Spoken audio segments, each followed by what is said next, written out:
Glory to God. Living ക്രൈസ്റ്റിലേക്ക് നിങ്ങളേവരെ ഞാൻ ചേർന്ന് സ്വാഗതം ചെയ്യുന്നു. ഒരിക്കൽ കൂടി തിരുവചനവുമായി നിങ്ങളുടെ മുമ്പിലേക്ക് കടന്നു വരുവാൻ വലിയവനായ ദൈവം എന്നെ സഹായിച്ച എല്ലാ വഴികൾക്കുമായി ഞാൻ ദൈവത്തിന് നന്ദി പറയുന്നു. പ്രിയരെ, പ്രാരംഭമായി ഈ എപ്പിസോഡ് സ്പോൺസർ ചെയ്യുന്നത് ആനി ചെറിയാൻസും കുടുംബവും ചേർന്നാണ്. തൻ്റെ പ്രാർത്ഥന വിഷയം എന്ന് പറയുന്നത് തൻ്റെ ഹസ്ബൻഡിന് പൂർണ്ണമായി സൗഖ്യം വിടുതലും പകരേണ്ടതിനായിട്ട്, പ്രത്യേകിച്ച് ചെറിയാൻ ബ്രദറിൻ്റെ മേളിൽ ഒരു അത്ഭുതം ദൈവം ചെയ്യേണ്ടതിനായിട്ട്, ദൈവപ്രവൃത്തി വെളിപ്പെടേണ്ടതിനായിട്ട് നമുക്ക് ഒരുമിച്ചൊന്ന് ചേർന്ന് പ്രാർത്ഥിക്കാം.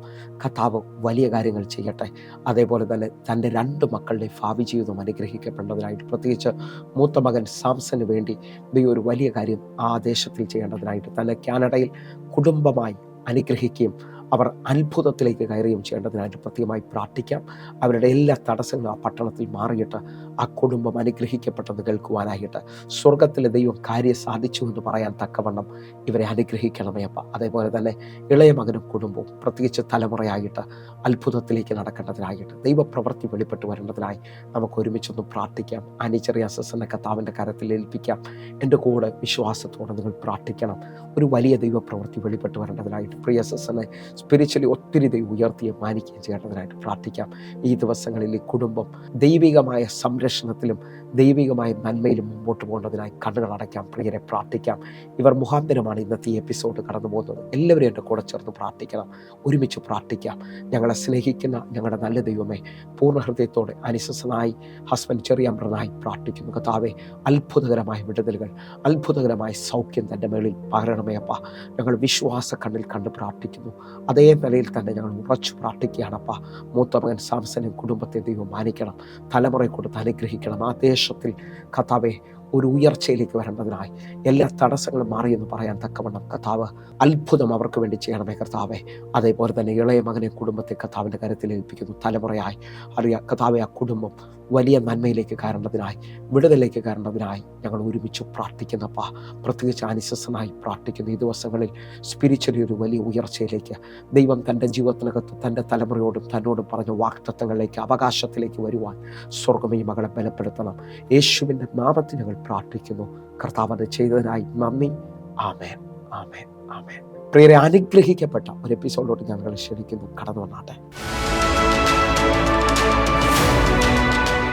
പ്രിയരെ, മാറ്റമില്ലാത്ത ദൈവത്തിൻ്റെ തിരുവചനവുമായി ഒരിക്കൽ കൂടെ നിങ്ങളുടെ മുമ്പിലേക്ക് കടന്നു വരുവാൻ വലിയവനായി ദൈവം എന്നെ സഹായിച്ച എല്ലാ വഴികൾക്കുമായി ഞാൻ ദൈവത്തിന് നന്ദി പറയുകയാണ്. എന്നെ കേൾക്കുന്നവരെ, ദൈവത്തിൻ്റെ വചനത്തിന് വിശ്വസിക്കുന്നവർക്ക് രൂപാന്തരം കൊടുക്കാൻ കഴിയും. എൻ്റെ ഭാഷയിൽ പറഞ്ഞാൽ ആർക്കും മാറ്റാൻ കഴിയാത്തതും വിശ്വസിക്കുന്നവർക്കും മാറ്റം കൊണ്ടുവരുന്നതുമായ തമ്പുരാൻ്റെ തിരുവചനവുമായിട്ടാണ് ഞാൻ നിങ്ങളുടെ മുമ്പിലേക്ക് വരുന്നത്. ഈ സമയത്ത് വിശ്വസിക്കാൻ പറ്റുമെങ്കിൽ ഈ വചനം നിങ്ങളുടെ ജീവിതത്തിനകത്ത് അതിശയങ്ങളെ സൃഷ്ടിക്കും. കാരണം 107-ാം സങ്കീർത്തനം അതിൻ്റെ 20-ാമത്തെ വാക്യം പറയുന്നു, ഞാൻ എൻ്റെ വചനം അയച്ച് അവരെ സൗഖ്യമാക്കിയും അവരെ കുഴിയിൽ നിന്ന് കരകയറ്റുകയും ചെയ്യും. എന്നെ കേൾക്കുന്നവരെ, ഇന്ന് സൗഖ്യവും നിങ്ങളുടെ ജീവിതത്തിനകത്തൊരു മാറ്റവും സംഭവിക്കുന്നു വിശ്വസിക്കണം. കാരണം ഈ വചനത്തിന് നമ്മുടെ ജീവിതത്തെ മാറ്റാൻ കഴിയും. 119-ാം സങ്കീർത്തനം 105-ാമത്തെ വാക്യം പറയുന്നു, നിന്റെ വചനം എൻ്റെ കാലിന് ദീപവും എൻ്റെ പാതയ്ക്ക് പ്രകാശവുമാകുന്നു. അതേ നിലയിൽ തന്നെ 130-ാമത്തെ വാക്യം പറയുകയാണ്, നിന്റെ വചനത്തിൻ്റെ വികാസനം പ്രകാശപ്രദമാകുന്നു, അത് അല്പബുദ്ധികളെ ബുദ്ധിമാന്മാരാക്കും. എന്നെ കേൾക്കുന്നവരെ, ഈ വചനത്തിൻ്റെ അറിവ് നിങ്ങളുടെ മേലിൽ വർദ്ധിക്കാൻ തുടങ്ങിയാൽ, സങ്കീർത്തനത്തിനകത്ത് പറയുന്നത് പോലെ അവൻ ആറ്റരികത്ത് നട്ടിരിക്കുന്നതും തക്ക കാലത്ത് ഫലം കായ്ക്കുന്നതും ഇലവാടാത്ത വൃക്ഷം പോലെയും ഇരിക്കും. അവൻ ചെയ്യുന്നതൊക്കെയും സാധിക്കും. ഒന്ന് സ്വീകരിക്കാൻ പറ്റുമെങ്കിൽ സ്വീകരിച്ചേ. കർത്താവേ, അങ്ങയുടെ വചനത്തിൻ്റെ ശക്തി ഞങ്ങളുടെ മേലിലേക്ക് ആഴമായി വെളിപ്പെട്ട് വരട്ടെ. ഒന്നുകൂടെ പറഞ്ഞു കഴിഞ്ഞാൽ, യോഹന്നാന്റെ സുവിശേഷം 15-ാം അധ്യായം 3-ാമത്തെ വാക്യം പറയുന്നു, ഞാൻ നിങ്ങളോട് സംസാരിച്ച ഈ വചനങ്ങളാൽ നിങ്ങളിപ്പോൾ ശുദ്ധിയുള്ളവരായി തീരാൻ പോകുന്നു. എന്നെ കേൾക്കുന്നവരെ, ഈ വചനത്തിന് നമ്മെ ആൾമാറി വരെ പോലെയാക്കാൻ പറ്റും. വചനത്തിന് നമ്മുടെ ജീവിതത്തെ മാറ്റിമറിക്കാൻ കഴിയും. അതേ നിലയിൽ തന്നെ വചനത്തിനകത്തൊന്ന് വസിക്കാൻ, വചനത്തിനകത്തൊന്ന് ആഴമായി ചലിക്കാൻ തുടങ്ങിയാൽ, അതിൻ്റെ 7-ാമത്തെ വാക്യം, യോഹന്നാന്റെ സുവിശേഷം 15-ന്റെ 7-ാമത്തെ വാക്യം പറയുന്നു, നിങ്ങൾ എന്നിലും എൻ്റെ വചനം നിങ്ങളിലും വസിച്ചാൽ നിങ്ങൾ ഇച്ഛിക്കുന്നത് എന്തെങ്കിലും അപേക്ഷിപ്പിൻ, അത് നിങ്ങൾക്ക് കിട്ടും. ആത്മാവിൽ സ്വീകരിച്ചോ. നിങ്ങളുടെ ജീവിതത്തിനകത്ത് പുതിയ തലങ്ങൾ തുറന്നു വരാൻ പോകുന്നു. നിങ്ങളുടെ ജീവിതത്തിനകത്ത് ഇന്നു മുതൽ അസാധാരണമായ പ്രാർത്ഥനയുടെ മറുപടികൾ വെളിപ്പെട്ട് വരികയാണ്. വിശ്വസിക്കുന്നവരുണ്ടെങ്കിൽ എൻ്റെ കൂടെ ഈ സമയത്ത് ദൈവവചനത്തെ വിശ്വസിക്കുകയും അത് അയച്ചു പ്രാർത്ഥിക്കുകയും ചെയ്യാൻ തയ്യാറാകണം. കാരണം 147-ാം സങ്കീർത്തനം അതിൻ്റെ 15-ാമത്തെ വാക്യം പറയുന്നു, അവൻ തൻ്റെ ആജ്ഞയെ ഭൂമിയിലേക്ക് അയക്കുന്നു, അതിവേഗം ഓടുന്ന അവൻ്റെ വചനം. എന്നെ കേൾക്കുന്നവരെ, ആജ്ഞ ഭൂമിയിലേക്ക് പുറപ്പെടുന്നത് പോലെ ഈ വചനത്തെ നിങ്ങൾക്ക് അയക്കാൻ പറ്റും. ഉൽപ്പത്തി പുസ്തകത്തിൽ നിങ്ങൾ ശ്രദ്ധിച്ചാൽ, പിതാവിൻ്റെ അധരത്തിൽ നിന്ന് പുറപ്പെട്ട വചനമാണ് യേശുക്രിസ്തു ഈ ഭൂമിയിൽ ജനനമെടുക്കാൻ ഇടയായി തീർന്നത്. കാരണം സ്ത്രീയിൽ നിന്ന് ജനിക്കുന്നവൻ നിന്റെ തലയെ തകർക്കും. അല്ലെങ്കിൽ എന്നെ കേൾക്കുന്നവരുണ്ടെങ്കിൽ ഒരുമിച്ച് എൻ്റെ കൂടെ ചേർന്ന് യേശുവിനെ ഈ ഭൂമിയിലേക്ക് കൊണ്ടുവരാൻ, അല്ലെങ്കിൽ വചനം ജഡമായി തീരാനുള്ള ഒറ്റ റീസൺ, ഉൽപ്പത്തി പുസ്തകത്തിൽ പിതാവ് പറഞ്ഞ വചനത്തിൻ്റെ ശക്തിയാണ്. ആത്മാവിൽ ഞാൻ വിളിച്ചു പറയുന്നു, നിങ്ങൾ വചനത്തെ പ്രസ്താവിക്കുന്നവരാണെങ്കിൽ, വചനത്തെ അയക്കുന്നവരാണെങ്കിൽ, നിങ്ങളുടെ ജീവിതത്തിനകത്ത് ആ അയക്കപ്പെട്ട വചനം അതിൻ്റെ കാര്യത്തെ തികയ്ക്കുന്നതും അതിൻ്റെ ഇഷ്ടം സാധിപ്പിക്കുന്നതും കാണാൻ തുടങ്ങും.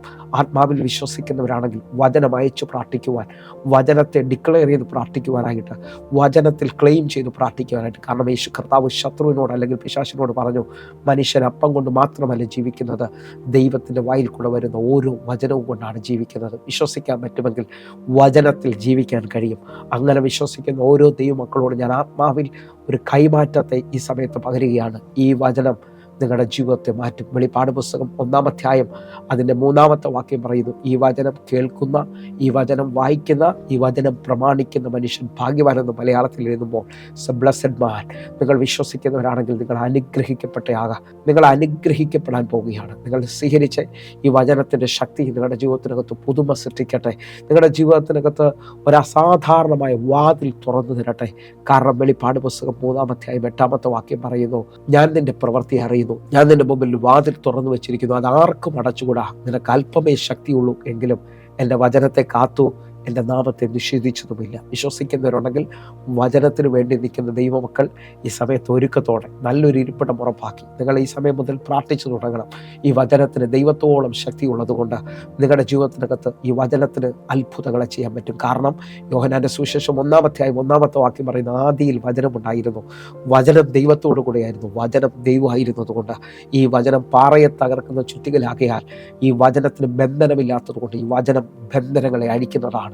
ഇത് പാറയെ തകർക്കുന്നതാണ്. അല്ലെങ്കിൽ യോഹന്നാന്റെ സുവിശേഷം 1-ന്റെ 4-ാമത്തെ വാക്യം പറയുന്നു, അവനിൽ ജീവൻ ഉണ്ടായിരുന്നു, ആ ജീവൻ മനുഷ്യരുടെ വെളിച്ചമായിരുന്നു. നിങ്ങൾക്ക് പ്രകാശപ്രദമാകുന്ന, വെളിച്ചമാക്കുന്ന, വഴിയെ തുറക്കുന്ന, അത്ഭുതകരമായി വാതിലുകളെ തുറക്കുന്ന ഈ വചനത്തിനകത്ത് ഒന്നുകൂടെ ആഴമായിട്ട് ഇറങ്ങിച്ചെല്ലാം. കഴിഞ്ഞ 3 എപ്പിസോഡുകളായിട്ട് വാഗ്ദത്തത്തെ അവകാശമാക്കുന്നതിനെ കുറിച്ചുമൊക്കെ നമ്മൾ ചിന്തിച്ചുകൊണ്ടിരിക്കുകയാണ്. അതേ നിലയിൽ തന്നെ നിങ്ങൾ വിശ്വസിക്കുന്നവരാണെങ്കിൽ ഈ വാഗ്ദത്തത്തെ അവകാശമാക്കുക എന്നുള്ള ആഴത്തിനകത്ത് നിന്നുകൊണ്ട്, അവകാശി എന്നുള്ള പദമാണ് ഈ കഴിഞ്ഞ എപ്പിസോഡിലൊക്കെ നമ്മൾ ചിന്തിച്ചു കൊണ്ടിരിക്കുന്നത്. ഹല്ലേലൂയ. എന്നെ കേൾക്കുന്നവരുണ്ടെങ്കിൽ കഴിഞ്ഞ എപ്പിസോഡിൽ നമ്മൾ ചിന്തിച്ച് നിർത്തിയത് മാർക്കോസിന്റെ സുവിശേഷം 7-ാം അധ്യായം അതിൻ്റെ 27-ാമത്തെ വാക്യമാണ്. യേശു അവളോട്, മുമ്പേ മക്കൾക്ക് തൃപ്തി വരട്ടെ, മക്കളുടെ അപ്പം എടുത്ത് ചെറുനായ്ക്കുട്ടികൾക്ക് ഇട്ടുകൊടുക്കുന്നത് നന്നല്ല എന്ന് പറഞ്ഞു. പ്രിയരെ, വായിച്ചു കേട്ട വാക്യത്തിനകത്ത് വലിയ ആഴമുണ്ട്. സൊറഫോനിയ ജാതിയിലുള്ള ഒരു യവനായ സ്ത്രീ യേശുവിൻ്റെ അടുക്കിലേക്ക് വരികയാണ്. അവളുടെ മകളുടെ സൗഖ്യത്തിന് വേണ്ടി, അല്ലെങ്കിൽ ആ മകളുടെ ഭൂതോപദ്രവം മാറേണ്ടതിന് വേണ്ടി യേശുവിൻ്റെ അടുക്കിലേക്ക് വരുമ്പോൾ യേശു കർത്താവ് അവളോട് പറയാണ്, മുമ്പേ മക്കൾക്ക് തൃപ്തി വരട്ടെ, മക്കളുടെ അപ്പം എടുത്ത് ചെറുനായ്ക്കുട്ടികൾക്ക് ഇട്ടുകൊടുക്കുന്നത് നന്നല്ല എന്ന് പറഞ്ഞു. നിങ്ങൾ ശ്രദ്ധിക്കാൻ പറ്റുമെങ്കിൽ ഇതിനകത്ത് വലിയ ആഴമുണ്ട്. മുമ്പേ മക്കൾക്ക് തൃപ്തി വരട്ടെ.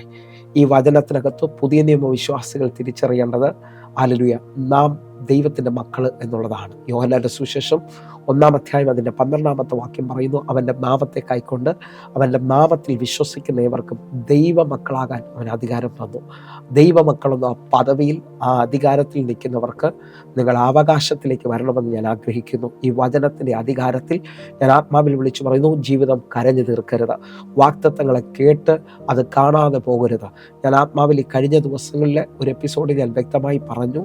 കഴിഞ്ഞ ദിവസങ്ങളിൽ കേട്ട ഒരു സാക്ഷ്യം, ഒരു ദൈവാസൻ, സെൻട്രൽ ഗവൺമെൻറ് ജോലി ചെയ്യുന്ന ദൈവാസനോട് 42-ാമത്തെ വയസ്സിൽ ദൈവാത്മാവ് പറഞ്ഞു, നീ ഈ ജോലി വിട്ടിട്ട് ദൈവത്തിൻ്റെ വേലയ്ക്ക് വേണ്ടി ഇറങ്ങണം. എന്നാൽ അദ്ദേഹം ജോലി വളരെ പ്രയോജനവും പെൻഷൻ കിട്ടുന്നത് കൊണ്ടും സെൻട്രൽ ഗവൺമെൻറ് ജോലി ആയതുകൊണ്ട് അത് വിടാൻ തയ്യാറായില്ല. 8ഓളം ദൈവാസന്മാരിലൂടെ തന്നോട് ദൈവം ദൂത് അറിയിച്ചു. പക്ഷേ താൻ ആ കേട്ട ദൂതുകളുടെ അടിസ്ഥാനത്തിൽ ഒരു തീരുമാനമെടുത്തു, റിട്ടയർമെൻറ്റിന് ശേഷം ദൈവവേല ചെയ്യാമെന്നുള്ളത്. എന്നെ കേൾക്കുന്നവരെ, റിട്ടയർമെൻറ്റ് ദിവസം ഒരു പ്രാർത്ഥന നടത്തിയിട്ട് താൻ സമർപ്പിക്കുകയാണ്, ഇന്നു മുതൽ ദൈവവേല ചെയ്യാമെന്നുള്ളത്. ആ പ്രാർത്ഥന യോഗത്തിൽ ആരാധന കഴിഞ്ഞു. ദൈവദാസൻ വചനവുമായിട്ട് എഴുന്നേൽക്കുന്ന സമയത്ത് അവിടുത്തെ ഒരു പൊടിക്കുഞ്ഞ് എഴുന്നേറ്റ് കരം ചൂണ്ടി ഈ മനുഷ്യനോട് പറഞ്ഞു, എൻ്റെ വേലയ്ക്ക് വേണ്ടി ഞാൻ നിന്നെ വിളിച്ചു, പക്ഷെ നീ സമർപ്പിക്കാഞ്ഞതുകൊണ്ട് ഞാൻ നിന്നെ തെളിയിരിക്കുന്നു, എനിക്ക് നിന്നെ ആവശ്യമില്ല. അറിയാം, ആ പൊടിക്കുഞ്ഞ് അത് പ്രവചനദൂതായി പറയുമ്പോൾ തൻ്റെ ഹൃദയത്തിനകത്ത് വലിയ ഭാരമായി. ആ മണിക്കൂറുകൾ താൻ ഭാരപ്പെട്ടു. നിങ്ങൾക്കറിയാമോ, ഏകദേശം 8 മണിക്കൂറുകൾക്ക് ശേഷം താൻ നിത്യനിത്യ നിത്യതയിൽ പ്രവേശിച്ചു. എന്നെ കേൾക്കുന്നവരെ, ദൈവം ആഗ്രഹിക്കുന്ന തലത്തിൽ ദൈവം പറയുന്ന ദൂതുകൾ നിവർത്തീകരിക്കപ്പെടും എന്നുള്ളത് ദൈവത്തിൻ്റെ ഇഷ്ടമാകയാൽ എന്നെ കേൾക്കുന്നവർ ദൂതുകൾ നിസ്സാരമായി കാണരുത്. കാരണം ദൈവം പറയുന്നതാണ്. പഴയ നിയമം മുതൽ വെളിപ്പാട് വരെയും ശ്രദ്ധിച്ചാൽ, അല്ലെങ്കിൽ ഉൽപ്പത്തി മുതൽ വെളിപ്പാട് വരെയും ശ്രദ്ധിച്ചാൽ, തൻ്റെ ഭക്തന്മാരോട് അരുൾ ചെയ്തതെല്ലാം നിവൃത്തിയായിട്ടുണ്ട്. അവൻ്റെ പ്രവാചകന്മാർ മുഖാന്തരം പറഞ്ഞത് സകലതും നിവൃത്തിയായെങ്കിൽ ഞാൻ ആത്മാവിൽ വിളിച്ചു പറയുന്നു, നിങ്ങളുടെ ജീവിതത്തിനകത്തോതും നിവൃത്തിയാകാൻ വേണ്ടി, ദൈവത്തിൻ്റെ ഇഷ്ടം സാധിക്കേണ്ടതിന് വേണ്ടിയാണ് ദൈവം തൻ്റെ വാഗ്ദത്തങ്ങളെ നമ്മെ ഓർപ്പിക്കുന്നത്. അത് ഒരിക്കലും വിലയില്ലാത്തതായി തള്ളിക്കളയാൻ തയ്യാറാകരുത്. ആ നിലയിൽ ഇന്ന് ഈ പദം കേൾക്കുമ്പോൾ ഞാനും നിങ്ങളും ദൈവമക്കളാന്നുള്ള അധികാരത്തിൽ ഇതാ വചനത്തിൻ്റെ ഒരു പൊരുൾ നമ്മുടെ മുമ്പിൽ ദൈവം തിരിക്കുകയാണ്. മുമ്പേ മക്കൾക്ക് തൃപ്തി വരട്ടെ. നിങ്ങൾ മക്കളാണെങ്കിൽ എൻ്റെ ദൈവം നിങ്ങളുടെ തൃപ്തി ആഗ്രഹിക്കുകയാണ്. ഹല്ലേലൂയ. ഇതാ യേശു കർത്താവിൻ്റെ അടുക്കലേക്ക് ശിഷ്യന്മാർ വന്ന് പറയുകയാണ്, ഞങ്ങളുടെ കയ്യിൽ 5 അപ്പവും 2 മീനുമാണ് ഉള്ളത്. അത് പഴക്കമുള്ളതാണ്, ഒരു ബാലൻ്റെ കയ്യിൽ ഇരുന്നതാണ്. എന്നാൽ യേശു കർത്താവ് പറയുന്നു, അത് ഇഞ്ഞു കൊണ്ടുവാ എന്ന് പറഞ്ഞു. കർത്താവിൻ്റെ കയ്യിലേക്ക് കൊടുക്കുമ്പോൾ അത് 5000 പുരുഷാരം തിന്ന് ശേഷിപ്പിച്ച് 12 കൊട്ടം നിറച്ചെടുക്കുകയും ആ തിന്നവർ തൃപ്തരായി തീർന്നതായി കാണുകയാണ്. എന്നെ കേൾക്കുന്നവരെ, നിങ്ങൾ തൃപ്തരാകണമെന്ന് ദൈവം ആഗ്രഹിക്കുന്നു. പഴയ നിയമത്തിൽ ഇസ്രായേൽ മക്കളെ 40 വർഷം മരുഭൂമിയിൽ നടത്തിയപ്പോൾ അറിയാം, നെഹമ്യാവിൻ്റെ പുസ്തകം 9-ാം അധ്യായം വ്യക്തമായി പറയുന്നു, 9:21 അറിയാം, അവർക്കൊന്നിനും കുറവില്ലായിരുന്നു. അല്ലെങ്കിൽ അവരുടെ കാൽ വീങ്ങിയില്ല, അവരുടെ വസ്ത്രം പഴകിപ്പോയതുമില്ല. വിശ്വസിക്കുന്നവരുണ്ടെങ്കിൽ നിങ്ങളുടെ ജീവിതത്തിനകത്തു ദൈവിക നന്മകളെ നിങ്ങൾ അവകാശമാക്കാൻ തയ്യാറാകുക. ഞാൻ കഴിഞ്ഞ എപ്പിസോഡിൽ പറഞ്ഞ പദം വീണ്ടും ഒന്ന് ഓർപ്പിക്കുന്നു. നിങ്ങൾ കേട്ടത് കാണാൻ ആഗ്രഹിക്കുക, നിങ്ങൾ കേട്ടതിലേക്ക് കാൽ വയ്ക്കാൻ ആഗ്രഹിക്കുക. കാരണം എൻ്റെ ദൈവം നിങ്ങളോട് പറയുന്ന ദൂതിനകത്ത് വലിയ ആഴമുണ്ട്. ആ ദൂതുകൾ ഒരിക്കലും നഷ്ടപ്പെടുത്തരുത്. അതിനകത്ത് ഇന്ന് വൈകിട്ടും ആത്മാവിൽ മുറുകെ പിടിക്കാൻ തയ്യാറാകുക. എൻ്റെ കേൾക്കുന്നവരെ, ദൂത് കേട്ടിട്ടും അറിയാം അത് നമുക്ക് സാധിക്കത്തില്ല എന്ന് പറഞ്ഞുകൊണ്ട് അറിയാം അലക്ഷ്യഭാവത്തിൽ പോകുന്നവരുണ്ട്. ദൈവമാണ് പറഞ്ഞതെന്നും മറഞ്ഞു ജീവിക്കുന്നവരുണ്ട്. കാരണം തേന് മുഴുകുന്ന ദേശത്തേക്ക്, വാഗ്ദത്ത ദേശത്തേക്ക് കൊണ്ടുപോകുന്നതാണ് ദൈവം പറഞ്ഞത്. മോശയോട് പുറപ്പാട് പുസ്തകം 3-ാം അധ്യായം 7-8 വാക്യങ്ങളിൽ നമുക്ക് ശ്രദ്ധിക്കാം. യഹോവ അരുൾ ചെയ്തത്, മിസ്രൈമിലുള്ള എൻ്റെ ജനത്തിൻ്റെ കഷ്ടത ഞാൻ കണ്ടു. ഊഴിയവിചാരകന്മാർ നിമിത്തമുള്ള അവരുടെ നിലവിളിയും കേട്ടു. ഞാൻ അവരുടെ സങ്കടങ്ങൾ അറിയുന്നു. 8-ാമത്തെ വാക്യം, അവരെ മിസ്രൈമിന്റെ കയ്യിൽ നിന്ന് വിടിവിപ്പാനും ആ ദേശത്തു നിന്ന് നല്ലതും വിശാലവുമായ ദേശത്തേക്ക്, പാലും തേനും ഒഴുകുന്ന ദേശത്തേക്ക്, കാനാനിയർ, ഹിത്യർ, അമോര്യർ, പെരിസ്യർ, ഹിവ്യർ, എബ്യൂസ്യർ എന്നിവരുടെ സ്ഥലത്തേക്ക് അവരെ കൊണ്ടുപോകുവാനും ഞാൻ ഇറങ്ങി വന്നിരിക്കുന്നു. നിങ്ങൾ ശ്രദ്ധിച്ചു നോക്കിയേ, ദൈവം പറയാണ്, ഞാൻ നല്ലതും വിശാലവുമായ പാലും തേനും ഒഴുകുന്ന വാഗ്ദത്ത ദേശത്തിലേക്ക് അവരെ കൊണ്ടുപോകാൻ ഇറങ്ങി വന്ന് നിൽക്കുക. നിങ്ങളത് മനസ്സിലാക്കുന്നുണ്ട്. ദൈവം പറഞ്ഞത് മാറുമോ? എന്നാൽ ഇസ്രായേൽ മക്കളെ ചെങ്കടൽ തുറന്ന് അക്കരെ കയറ്റി മാറായ മധുരമാക്കി എരിഹോ മതിലെ തകർത്തിതാ വാഗ്ദത്ത ദേശത്തിലേക്ക് നടത്തുമ്പോൾ, ഹല്ലേലൂയ, ഇതാ മോശ മുഖാന്തരം 12 ഗോത്രത്തിൽ നിന്ന് 12 പേരെ തിരഞ്ഞെടുത്ത് വാഗ്ദത്ത ദേശം ഉറ്റുനോക്കുവാൻ അയക്കുകയാണ്. ആ നോക്കിയവരിൽ 2 പേർ മടങ്ങി വന്ന് ആ ദേശം മനോഹരം എന്ന് പറയുന്നത് നമുക്ക് കാണാൻ പറ്റും. സംഖ്യാപുസ്തകം 13:30 വാക്യം, എന്നാൽ കാലേബ് മോശയുടെ മുമ്പാകെ ജനത്തെ അമർത്തി, നാം ചെന്ന് അത് കൈവശമാക്കുക, അത് ജയിക്കുവാൻ നമുക്ക് കഴിയും എന്ന് പറഞ്ഞു. ഇതാ യോശുവയും കാലേബും അത് കണ്ടിട്ട് കാലേബ് പറയാണ്, നാം ചെന്ന് അത് കൈവശമാക്കുക. എന്നെ കേൾക്കുന്നവരെ, ദൈവം പറഞ്ഞതിനെ കൈവശമാക്കുന്നവർ ഇന്ന് ഈ മെസ്സേജിനകത്ത് എഴുന്നേൽക്കട്ടെ. എന്നാൽ അടുത്ത താഴോട്ടുള്ള വാക്യങ്ങളിൽ 3 വാക്യങ്ങൾ ശ്രദ്ധിച്ചാൽ 10 പേർ ഒരുമിച്ച് നിന്നുകൊണ്ട് അവർ ദൈവത്തിൻ്റെ വാഗ്ദത്തത്തെ ചെറുതാക്കി കളയുകയാണ്. അതിൻ്റെ 31 മുതലുള്ള വാക്യങ്ങൾ നമ്മൾ ശ്രദ്ധിക്കാം. എങ്കിലും അവനോടുകൂടെ പോയ പുരുഷന്മാർ ആ ജനത്തിന് നേരെ ചെല്ലുവാൻ നമുക്ക് കഴിയുകയില്ല, അവർ നമ്മിലും ബലവാന്മാർ ആകുന്നു എന്ന് പറഞ്ഞു. 32-ാമത്തെ വാക്യം, തങ്ങൾ ഉറ്റുനോക്കിയ ദേശത്തെക്കുറിച്ച് അവർ ഇസ്രായേൽ മക്കളോട് ദുർവർത്തമാനമായി പറഞ്ഞതെന്നാൽ, ഞങ്ങൾ സഞ്ചരിച്ചു ഉറ്റുനോക്കിയ ദേശം നിവാസികളെ തിന്നുകളയുന്ന ദേശമാകുന്നു. ഞങ്ങൾ അവിടെ കണ്ട ജനമൊക്കെയും അതികായകന്മാർ. 33-ാമത്തെ വാക്യം, അവിടെ ഞങ്ങൾ മല്ലന്മാരുടെ സന്തതികളായ അനാക്യ മല്ലന്മാരെ കണ്ടു. ഞങ്ങൾക്ക് തന്നെ ഞങ്ങൾ വെട്ടുക്കിളികളെ പോലെ തോന്നി, അവരുടെ കാഴ്ചയ്ക്കും ഞങ്ങൾ അങ്ങനെ തന്നെ ആയിരിക്കുന്നു. നിങ്ങൾ ശ്രദ്ധിച്ചു നോക്കെ, 10 പേര് വന്നിട്ട് അവര് വാഗ്ദത്ത ദേശം നോക്കിയിട്ട് വന്നിട്ട് പറയാം, നമുക്കത് കിട്ടത്തില്ല, നമുക്കവരെ ജയിക്കാൻ പറ്റത്തില്ല. കാരണം അവിടെ അനാക്യ മല്ലന്മാരാണുള്ളത്, അവരുടെ മുമ്പിൽ നമ്മൾ വെട്ടുക്കിളികളാണ്. ഇതേപോലെ പറഞ്ഞ വാഗ്ദത്തങ്ങളെ ദൈവം പറഞ്ഞതിനെ സ്വീകരിക്കാൻ പറ്റാത്ത നിലയിൽ ഒതുങ്ങിപ്പോയി ഒത്തിരി പേരെന്നെ കേൾക്കുന്നുണ്ട്. നിങ്ങൾ ശ്രദ്ധിക്കണം, 14:1 നിങ്ങൾ സ്വീകരിച്ചേ. അപ്പോൾ സഭയൊക്കെ ഉറക്കെ നിലവിളിച്ചു, ജനം ആ രാത്രി മുഴുവനും കരഞ്ഞു. നിങ്ങൾ ഒരുമിച്ച് ശ്രദ്ധിക്കാമെങ്കിൽ 10 പേര് പറഞ്ഞതനുസരിച്ച് 30 ലക്ഷത്തിന് മുകളിൽ വരുന്ന ജനം കരയുകയാണ്. അവർ ദൈവത്തിൻ്റെ വാഗ്ദത്തത്തെ അവിശ്വസിച്ചു. എന്നാൽ അതിൻ്റെ 6 തുടങ്ങിയുള്ള വാക്യങ്ങളിൽ യോശുവയും കാലേബും പറയുന്നത് നിങ്ങൾ ശ്രദ്ധിക്കണം. ദേശം ഉറ്റുനോക്കിയവരിൽ നൂന്റെ മകൻ യോശുവയും ഫിന്നയുടെ മകൻ കാലേബും വസ്ത്രം കീറി. 7-ാമത്തെ വാക്യം, ഇസ്രായേൽ മക്കളുടെ സർവ്വസഭയോടും പറഞ്ഞത് എന്തെന്നാൽ, ഞങ്ങൾ സഞ്ചരിച്ച് ഉറ്റുനോക്കിയ ദേശം എത്രയും നല്ല ദേശം ആകുന്നു. 8-ാമത്തെ വാക്യം, യഹോവ നമ്മിൽ പ്രസാദിക്കുന്നു എങ്കിൽ അവൻ നമ്മെ പാലും തേനും ഒഴുകുന്ന ആ ദേശത്ത് കൊണ്ടുചെന്ന് നമുക്ക് അത് തരും. നിങ്ങൾ വിശ്വസിക്കുന്നവരാണെങ്കിൽ, ദൈവം പറഞ്ഞത് മാറത്തില്ലെന്ന് ഉറപ്പുണ്ടെങ്കിൽ, യോശുവയും കാലേബും പറഞ്ഞതുപോലെ നമുക്ക് ഒരുമിച്ച് പറയാം, ദൈവം പ്രസാദിച്ചാൽ ആ വാഗ്ദത്തങ്ങൾ ഞാൻ അവകാശമാക്കും. എൻ്റെ കൂടെ ചേർത്തുകൊണ്ട് ഈ മിനിറ്റിൽ എഴുന്നേക്കാൻ പറ്റുന്നവർ, ഈ മിനിറ്റിൽ പ്രാർത്ഥനയിൽ ചലിക്കാൻ പറ്റുന്നവരുണ്ടെങ്കിൽ, ദൈവം പ്രസാദിച്ചാൽ വാഗ്ദത്തങ്ങളെ ഞാൻ അവകാശമാക്കും. ഇന്ന് അല്ലെങ്കിൽ അതേപോലെ നമ്മൾ ചിന്തിച്ചു വന്ന വാക്യത്തിനകത്ത് മുമ്പേ മക്കൾക്ക് തുറത്തി വരട്ടെ, മക്കളുടെ അപ്പം നായ്ക്കുട്ടികൾക്ക് കൊടുക്കത്തില്ല. നിങ്ങൾ വിശ്വസിക്കുന്നവരുണ്ടെങ്കിൽ, ഞാൻ ആത്മാവിലേക്ക് ഒരു കാഴ്ച കാണുന്നത്, നിങ്ങൾക്ക് വേണ്ടി അപ്പം കർത്താവ് തയ്യാറാക്കിയിട്ടുണ്ട്. ഒന്നുകൂടി എൻ്റെ ഭാഷയിൽ പറഞ്ഞാൽ, യോഹന്നാന്റെ സുവിശേഷം 6-ാം അധ്യായത്തിൽ പറയുന്നു, സ്വർഗത്തിൽ നിന്നിറങ്ങി വന്ന ജീവന്റെ അപ്പം ഞാനാകുന്നു. എന്നെ കേൾക്കുന്നവരെ, എന്നെ തിന്നുന്നവൻ എൻ മുഖാന്തരം ജീവിക്കുമെന്ന വചനത്തിനകത്ത് ഇതാ എനിക്കും നിങ്ങൾക്ക് വേണ്ടി അപ്പമായി തീർന്നവൻ, എനിക്കും നിങ്ങൾക്ക് വേണ്ടി സൗഖ്യമായി തീർന്നവർ, എനിക്കും നിങ്ങൾക്ക് വേണ്ടി സമാധാനമായി തീർന്നവർ, എനിക്കും നിങ്ങൾക്ക് വേണ്ടി ഉയർച്ചയായി തീർന്ന ആ വലിയവനായ യേശു കർത്താവിനെ തിരിച്ചറിയാൻ പറ്റുമെങ്കിൽ നിങ്ങൾക്ക് വാഗ്ദത്തങ്ങളെ അവകാശമാക്കാം. കർത്താവ് എന്നോട് നിങ്ങളോടും പറയുന്നു, അവനിൽ സകലതും ഊവെന്നത്രേ. വാഗ്ദത്തങ്ങൾ എത്ര ഉണ്ടെങ്കിലും അവനിൽ സകലതും ഊവെന്നത്രേ എന്ന് പറയുന്നത് പോലെ യേശുവിൽ സകലതും അവകാശമാക്കാൻ കഴിയും. നിങ്ങൾ വാഗ്ദത്തങ്ങളെ അവകാശമാക്കാൻ ആഗ്രഹിക്കുക, അത്ഭുതങ്ങളെ സ്വീകരിക്കാൻ തയ്യാറാക്കുക. നിങ്ങളുടെ ജീവിതത്തിനകത്ത് പുതിയ കാര്യങ്ങൾ കർത്താവ് ചെയ്യുന്നു. അത്ഭുതങ്ങൾ ഇപ്പോൾ തന്നെ മുറുകെ പിടിക്കാൻ തയ്യാറാകുക.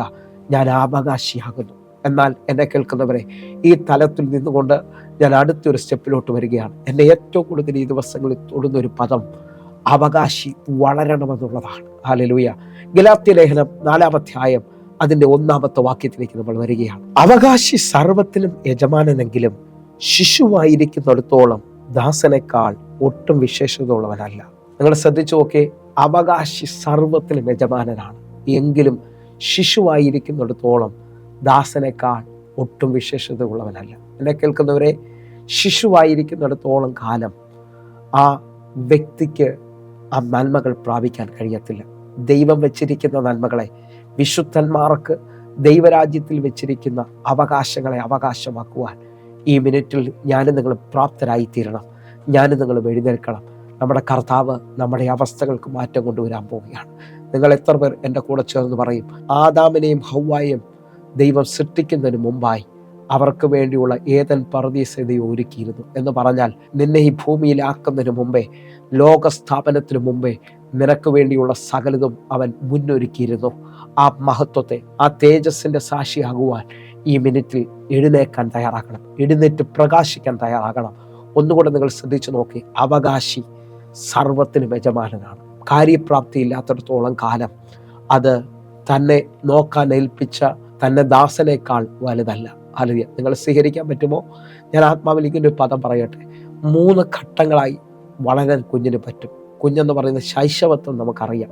ശൈശവത്തിൻ്റെ പ്രത്യേകത എന്ന് പറഞ്ഞാൽ ആരെങ്കിലുമൊക്കെ നിയന്ത്രണത്തിലാണ്. എനിക്കും 6 വയസ്സുള്ള ഒരു കുഞ്ഞുണ്ട്. ഹല്ലേലൂയ. ആ കുഞ്ഞിൻ്റെ കയ്യിൽ, ആ കുഞ്ഞിന് വീട്ടിലുള്ള മൂർച്ചേറിയ ഒരു കാര്യവും കൈമാറത്തില്ല. കാരണം നമുക്ക് ഭയമാണ് കുഞ്ഞിന് ഹല്ലേലൂയ കൈ മുറിയുവോ പ്രശ്നമുണ്ടാകുമോ എന്നുള്ളത്. എന്നാൽ അടുത്തൊരു ഘട്ടമുണ്ട്. ആ കുഞ്ഞിന് അറിവായി പക്വതയായാൽ നമ്മളാണ് ആ കുഞ്ഞിനെ കൊണ്ട് കാര്യങ്ങൾ ചെയ്യിക്കുന്നത്. നിങ്ങൾ വിശ്വസിക്കാമെങ്കിൽ സ്വർഗത്തിൻ്റെ സ്വപ്നമാണ് നിങ്ങൾ വളരണമെന്നുള്ളത്. നിങ്ങൾ വളരണമെന്നുള്ളത് നിങ്ങൾ വിശ്വസിച്ചുകൊണ്ട് ഇപ്പോൾ എൻ്റെ കൂടെ ആ നന്മയെ സ്വീകരിക്കണം. നമ്മൾ മാർക്കോസിന്റെ സുവിശേഷം 7-ാം അധ്യായത്തിൽ മക്കൾ തിന്നു തൃപ്തരാകട്ടെ എന്നുള്ള പദം നിങ്ങൾ തിരിച്ചറിഞ്ഞല്ലോ. മക്കളുടെ അപ്പമാണ് സൗഖ്യമെന്ന് നിങ്ങൾ വിശ്വസിക്കുന്നുണ്ടെങ്കിൽ ഈ മിനിറ്റിൽ ആ സൗഖ്യത്തെ നിങ്ങൾ ക്ലെയിം ചെയ്തിരിക്കണം. യേശുവിൻ്റെ രക്തത്താൽ ഞാൻ സൗഖ്യമാകുമെന്ന് പറയണം. ആ തലത്തിൽ തന്നെ ഇവിടെ നിന്നുകൊണ്ട് പറയുകയാണ്, കുഞ്ഞ് വളരുകയാണ്. ഇതാ കുഞ്ഞ് വളരുന്നതോടെ പക്വതയായി പ്രായമായാൽ ആ കുഞ്ഞിനെ ആ വീട്ടിലെ പിതാവ് ചിലത് ഏൽപ്പിക്കും. ഞാൻ ആത്മാവിൽ വിളിച്ചു പറയുന്നു, അഭിഷേകത്തിൽ ചിലത് ഏൽപ്പിക്കപ്പെടാൻ പോവുകയാണ്.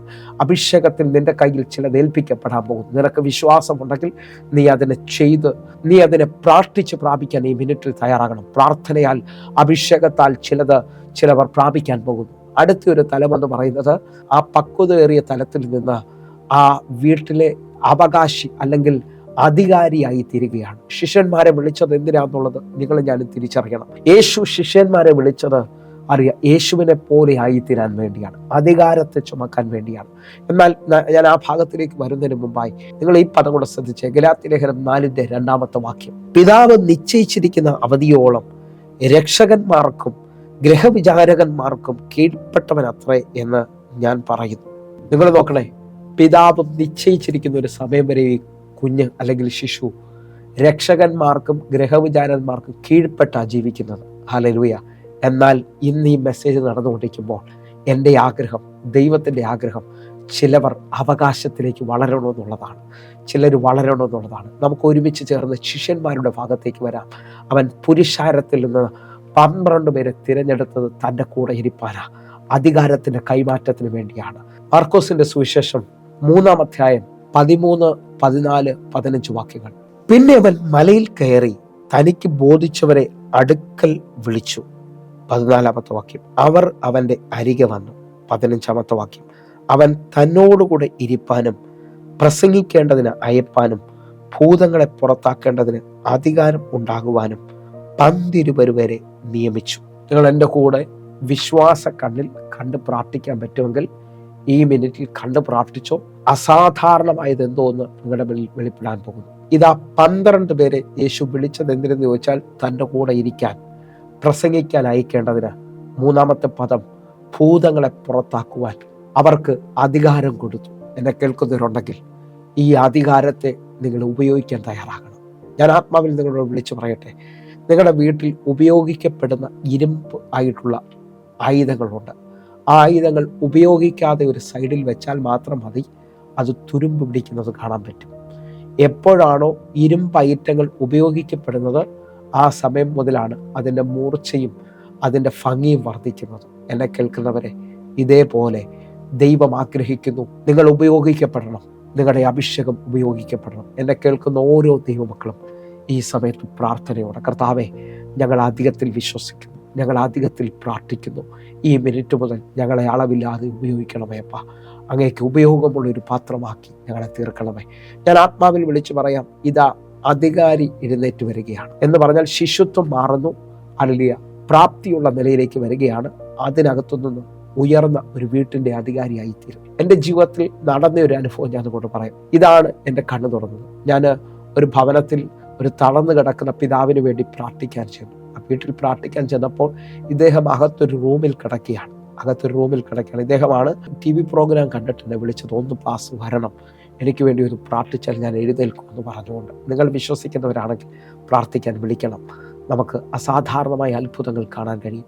ആ മനുഷ്യൻ നടന്ന് നമ്മുടെ സഭയിൽ വന്നു. എന്നെ കേൾക്കുന്നവരെ, ഞാൻ ആ വീട്ടിൽ ചെന്ന സമയത്ത് എനിക്ക് തോന്നുന്നു ഒരു 50-52 വയസ്സുണ്ട്. ഹല്ലേലൂയ. ഇദ്ദേഹത്തിൻ്റെ ഒരു ഭാഗം സ്ട്രോക്ക് വന്ന് തളർന്നു പോയതാണ്. ഞാൻ ആ വീട്ടിൽ ചെല്ലുമ്പോൾ ആ വീട്ടിൽ തൻ്റെ കൊച്ചുമക്കളുണ്ട്. 2 കൊച്ചുമക്കളുണ്ട്. തൻ്റെ ഇളയ മകനിരിപ്പുണ്ട്. ഹല്ലേലൂയ. അവരെല്ലാം ഇരുന്ന് ഒരു ഫിലിം കാണുകയാണ് TV-യിലൂടെ. വലിയ ശബ്ദമാണ്. ഞാൻ കയറി ചെല്ലുന്നത് കണ്ടിട്ട് അകത്തുനിന്ന് ആ സഹോദരി വന്ന് എന്നെ അങ്ങോട്ട് കൊണ്ടുപോയി. പക്ഷേ ഈ പിതാവ് ആ കട്ടിലിൽ കിടന്ന് വിളിച്ചു പറയുന്നത് TV ഓഫ് ചെയ്യ്, പ്രാർത്ഥിക്കേണ്ട സമയമാണെന്നൊക്കെ. പക്ഷേ ഈ കുഞ്ഞുങ്ങൾ അതൊന്നും ശ്രദ്ധിക്കുന്നേയില്ല. കാരണം അവർക്കറിയാം ഇദ്ദേഹത്തിൻ്റെ വാക്കുകൾക്ക് അധികാരമില്ല. കാരണം ഇദ്ദേഹം തളർന്നു കിടക്കുകയാണ്. നിങ്ങൾക്ക് ആത്മാവിൽ സ്വീകരിക്കാൻ പറ്റുമെങ്കിൽ ഇതേപോലെ ആത്മമണ്ഡലത്തിൽ അധികാരമുള്ള ചിലവർ ഈ മിനിറ്റിൽ എഴുന്നേൽക്കണം. നിന്റെ നോട്ടത്തിൽ ചില പൈശാചിക ശക്തികൾ വീഴണം. പൗലോസ് മുഷിച്ചു നോക്കിയപ്പോൾ ചില ഭൂതങ്ങൾ വിട്ടുപോയെങ്കിൽ ഞാൻ ആത്മാവിൽ വിളിച്ചു പറയുന്നു, നിങ്ങൾ നോക്കിയാൽ ചിലത് അവസാനിക്കും. നിങ്ങളുടെ വീട്ടിൽ നിങ്ങൾ അധികാരമുള്ള ആളായി തീരുകയാണ്. എന്നെ അന്ന് ദൈവാത്മാവിനോട് പറഞ്ഞത്, ഈ മനുഷ്യൻ എഴുന്നേറ്റ് നടക്കുമായിരുന്നെങ്കിൽ, ഈ മനുഷ്യന് വലിയ ബലമുണ്ടായിരുന്നെങ്കിൽ ആ മക്കൾ പറയുന്നതിന് മുമ്പ് TV ഓഫ് ചെയ്യും. കാരണം അവർ ആ അധികാരത്തെ ബഹുമാനിക്കും, ആ അധികാരത്തെ ഭയപ്പെടും. ഞാൻ ആത്മാവിൽ ഒന്നുകൂടെ ഒന്ന് പറയട്ടെ. അറിയാം, ഒരു പോലീസ് ഡ്രസ്സിട്ട ഒരു മനുഷ്യൻ അല്ലെങ്കിൽ ഒരു പോലീസ് അധികാരി ഒരു റോഡിൽ നിന്ന് വലിയ ലോഡുമായി വരുന്ന വലിയ ലോറികൾ കൈകാട്ടി സ്റ്റോപ്പ് എന്ന് പറഞ്ഞാൽ നിർത്തും. അതേസമയം സാധാരണപ്പെട്ടവൻ കൈ നീട്ടിയാൽ ലോറിക്കാരൻ നിർത്തത്തില്ല. കാരണം രണ്ടിനും രണ്ട് തലമാ, അധികാരമാ. അധികാരത്തിൻ്റെ പദവിയും അധികാരത്തിൻ്റെയും അഭിഷേകത്തിൻ്റെയും പുതപ്പെട്ട ചിലവർ ഈ വചന സന്ദേശത്തിലൂടെ എഴുന്നേറ്റ് വരണമെന്ന് ഞാൻ ആഗ്രഹിക്കുന്നു. ഞാൻ രണ്ടാമത്, എനിക്ക് ഏറ്റവും വേണ്ടപ്പെട്ട ഒരു കുടുംബമുണ്ട് കേട്ടോ. ഞാൻ അവിടെ ചെല്ലുകയാണ്. അവിടെ ചെന്ന് പ്രാർത്ഥിക്കാനായിട്ട് നിൽക്കുന്ന സമയത്ത് ആ അച്ഛൻ എന്നോട് പറഞ്ഞു, അച്ഛൻ പറയാം ബസ് കയറി വരാൻ പറഞ്ഞു. അറിയാം, ഞാൻ കയറി വരുമ്പോൾ ആ വീട്ടിലും ഇതേപോലെ 4 മക്കളാണുള്ളത്. 4 മക്കളിൽ മൂത്ത 2 പേരും വിവാഹം കഴിഞ്ഞു, പെൺമക്കളാണ്. അറിയാം, 2 പേരുടെ വിവാഹം, അറിയാം, ഇളയ മകൻ്റെ വിവാഹം നടക്കാനുണ്ട്. ആ സമയത്ത് അതിനുവേണ്ടിയാണ് പ്രാർത്ഥിക്കാൻ ചെല്ലുന്നത്. ആ പ്രാർത്ഥിക്കാൻ ചെല്ലുന്ന സമയത്ത് അറിയാം, ഞാനും ആ പിതാവും ഒരു ചെയറിലിരിക്കുക, ബാക്കി ആരും അവിടെ ഇരിക്കുന്നില്ല. ഞാൻ അവരോട് പറഞ്ഞു, നിങ്ങളും ഇരിക്ക്, നമുക്ക് കാര്യങ്ങൾ സംസാരിക്കാമെന്ന് പറഞ്ഞപ്പോൾ അറിയാം, അവർ ചിരിച്ച് കാണിച്ചിട്ട് എന്നോട് പറയാണ്, ഈ ഞങ്ങളുടെ പപ്പ പറയാതെ ഞങ്ങൾക്ക് ഇരിക്കാൻ കഴിയത്തില്ലെന്ന്. ഞാൻ അതിശയിച്ചു പോയി. കാരണം ആ മനുഷ്യൻ്റെ അധികാരം അവൻ്റെ വാക്കിനകത്തുണ്ട്. നിങ്ങൾ വിശ്വസിച്ചേ, നിങ്ങൾ ഈ അധികാരം മനസ്സിലായാൽ നിങ്ങളുടെ വീട്ടിൽ നിങ്ങൾ പിശാചിന്റെ പ്രവർത്തികളെ ജയിച്ചിരിക്കും. അധികാരം നിങ്ങളുടെ മേലിൽ വെളിപ്പെടട്ടെ. യേശു കർത്താവ് പറയാണ്, പാമ്പുകളെയും തേളുകളെയും ചവിട്ടുവാൻ ഞാൻ നിങ്ങൾക്ക് അധികാരം തന്നിരിക്കുന്നു, ഒന്നും ഒരു ദോഷവും നിങ്ങൾക്ക് വരുത്തത്തില്ല. നിങ്ങൾ വിശ്വസിക്കാമെങ്കിൽ അധികാരത്തിൽ ചിലതിനെ ചവിട്ടാൻ, അധികാരത്തിൽ ചിലതിനെ മുറിച്ചു കളയാൻ, ബന്ധനത്തെ അഴിച്ചു കളയാൻ ദൈവം നിങ്ങൾക്ക് അധികാരം തരികയാണ്.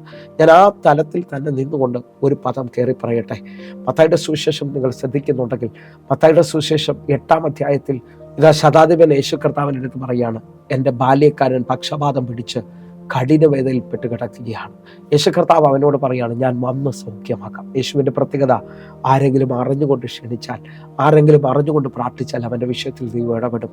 എന്നാൽ ഇതാ ശതാധിപൻ അധികാരത്തെക്കുറിച്ച് പറയുക, അങ്ങൻ്റെ പുരയ്ക്കകത്ത് വരാൻ ഞാൻ യോഗ്യനല്ല എന്ന് പറഞ്ഞാൽ അറിയാം, ശതാധിപൻ പറയുന്നതിൻ്റെ ആഴം വീട് ചെറുതാണോ എന്നുള്ളതല്ല. ഹല്ലേലൂയ, അധികാരമാണ്. അറിയാം, അങ്ങൊരു വാക്ക് കൽപ്പിച്ചാൽ എൻ്റെ ബാല്യക്കാരന് സൗഖ്യം വരും. കാരണം അടുത്ത പദങ്ങൾ ശ്രദ്ധിച്ചാൽ, ഞാനും അധികാരത്തിന് കീഴിലുള്ളവൻ. ഞാൻ ഒരുവനോട് വരാൻ പറഞ്ഞാൽ വരും, ഒരുവനോട് പോകാൻ പറഞ്ഞാൽ പോകും, എൻ്റെ ദാസനോട് ഇത് ചെയ്യുക എന്ന് പറഞ്ഞാൽ അവൻ ചെയ്യും. ഇത് അധികാരത്തിൻ്റെ തലമാണ്. എന്നെ കേൾക്കുന്നവരെ, ശതാധിപൻ പറയുക, ഞാൻ പറഞ്ഞാൽ പലരും അനുസരിക്കുന്നുണ്ട്, പക്ഷേ രോഗത്തിൻ്റെ വെളിയിൽ എനിക്ക് അധികാരമില്ല. നിങ്ങൾ വിശ്വസിക്കുന്നവരാണെങ്കിൽ ഞാൻ ആത്മാവിൽ വിളിച്ചു പറയാം, നിങ്ങളുടെ പാട്ടിനും നിങ്ങളുടെ കൈയടിക്കും കാരാഗ്രഹങ്ങളെ പൊട്ടിക്കാൻ കഴിയും. പൗലോസും ശീലാസും അർദ്ധരാത്രിയിൽ അടിയേറ്റ് മുറിവേറ്റ് കിടക്കുകയാണ്. അവരെ കാണുന്ന കാരാഗ്രഹവാസികൾ ഒത്തിരി പേര് ശ്രദ്ധിക്കുന്നുണ്ട്. ഞാൻ ആത്മാവിൽ വിളിച്ചു പറയാം, ഒത്തിരി ഈണത്തിൽ പാടാൻ അറിയാത്തവരാണെങ്കിലും നിങ്ങളുടെ 2 വരികൾക്ക് ചില ശക്തികളെ ബന്ധിക്കാൻ കഴിയും, ഭൂതത്തെ പുറത്താക്കാൻ കഴിയും. ഞാൻ ആത്മാവിൽ വിളിച്ചു പറയുന്ന ഈ മിനിറ്റിൽ പ്രാർത്ഥിക്കാമെങ്കിൽ നിങ്ങൾ അധികാരിയാണ്. നിങ്ങൾ ചിലതിനെ കീഴടക്കിയിരിക്കും, നിങ്ങൾ ചിലതിനെ അവകാശമാക്കും. അങ്ങനെ വിശ്വസിക്കുന്നവരുണ്ടെങ്കിൽ പ്രാർത്ഥിക്കാൻ നിങ്ങൾ വിളിക്കണം കേട്ടോ. അസാധാരണമായി ദൈവപ്രവൃത്തിയിലേക്ക് നമുക്ക് വരാം. ചില ഭവനത്തിനകത്ത് ഇന്ന് ഉയരാതെ കിടക്കുന്ന ചിലത് ഉയർച്ചയിലേക്ക് വരും. അത്ഭുതകരമായി തലമുറയുടെ മേലിൽ വിടുതൽ നടക്കും.